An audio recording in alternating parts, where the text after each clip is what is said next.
पति मर जाए तो चलेगा, परंतु सौतन विधवा होनी चाहिए। यह एक कहावत है जिसका अर्थ होता है कि भले ही मेरा बुरा हो जाए पर दूसरे का भला नहीं होना चाहिए। ऐसी ही हालत आज पाकिस्तान की हो चुकी है। खुद के पास खाने के लिए आटा नहीं है, लेकिन कश्मीर लेने की बात करते रहता है और अब तो उसके पास केवल 16 दिनों का ही पैसा बचा है।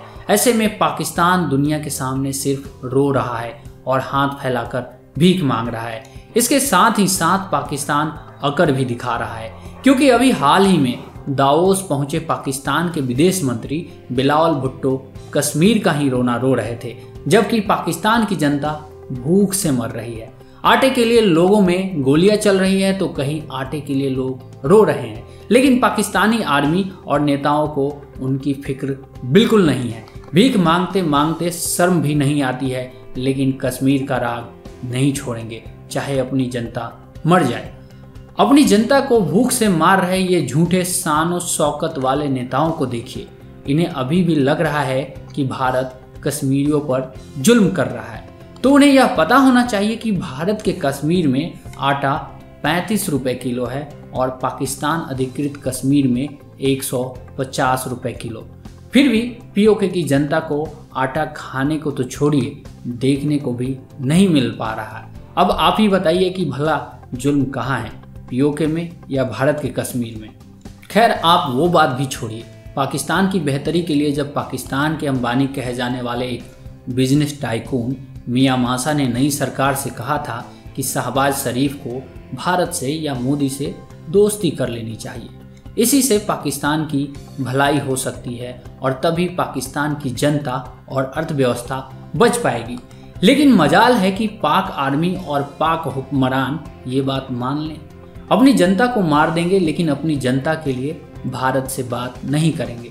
जी हाँ, पाकिस्तान के सबसे अमीर शख्स अरबपति बिजनेसमैन मियां मासा ने पाक सरकार को बहुत पहले कहा था कि पाकिस्तान को भारत की शरण में चले जाना चाहिए, लेकिन नए नए प्रधानमंत्री बने शहबाज शरीफ ने उनकी सलाह पर ध्यान नहीं दिया। राजनीतिक उथल पुथल की वजह से पहले इमरान खान और फिर शहबाज शरीफ ने अर्थव्यवस्था की ओर ध्यान नहीं दिया। इमरान खान की सरकार में पहले ही पाकिस्तान महंगाई की चपेट में आ चुका था और देश पर भारी कर्ज चढ़ चुका था। इमरान के बाद शहबाज शरीफ जब सत्ता में आए तो उनके सामने भी वही चुनौतियां थीं जिन पर इमरान खान को घेरा जा रहा था। भयानक आर्थिक संकट की ओर पाकिस्तान बढ़ता जा रहा था, लेकिन शहबाज शरीफ ने इसे नज़रअंदाज कर दिया। महंगाई ने फिर एक बार और हालात खराब कर दिए। इस संकट की भविष्यवाणी पाकिस्तानी बिजनेसमैन मियां मासा ने पिछले साल ही कर दी थी। उन्होंने सरकार को सलाह दिया था कि पाकिस्तान को IMF के साथ डील कर लेनी चाहिए और विदेशी निवेशकों को आकर्षित करना चाहिए। मियां मासा ने कहा था कि पाकिस्तान को भारत के साथ बंद चल रही सीमा को खोल देनी चाहिए।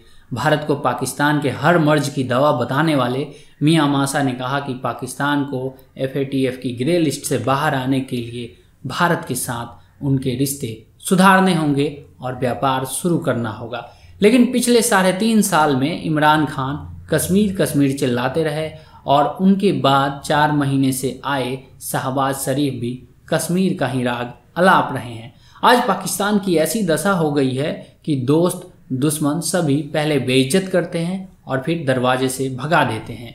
अभी दावोस में सऊदी अरब के विदेश मंत्री ने पाकिस्तान और मिस्र का नाम लेकर कह दिया कि अब हम भिखमंगों को भीख देने से पहले नया नियम बनाएंगे। अब ऐसा नहीं चलेगा कि अब आप आइएगा, भीख मांगिएगा और हम दे देंगे और आप चलते बनेंगे। वैसे बता दें कि सऊदी अरब के विदेश मंत्री ने बिल्कुल ऐसा भी नहीं कहा था जैसा कि हमने बताया, लेकिन उनका कहने का मतलब भी वैसा ही कुछ था। सऊदी अरब के विदेश मंत्री ने दावोस में कहा कि अब हम कर्ज देने वाले देशों की समीक्षा करेंगे और अब हम तभी कर्ज देंगे जब वो देश विश्व बैंक के नियमों पर खरा उतरेगा।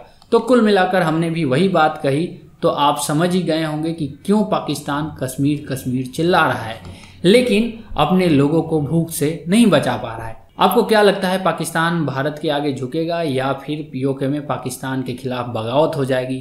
कमेंट में ज़रूर बताइएगा और अन्य मज़ेदार वीडियो के लिए हमें सब्सक्राइब ज़रूर कीजिए। धन्यवाद।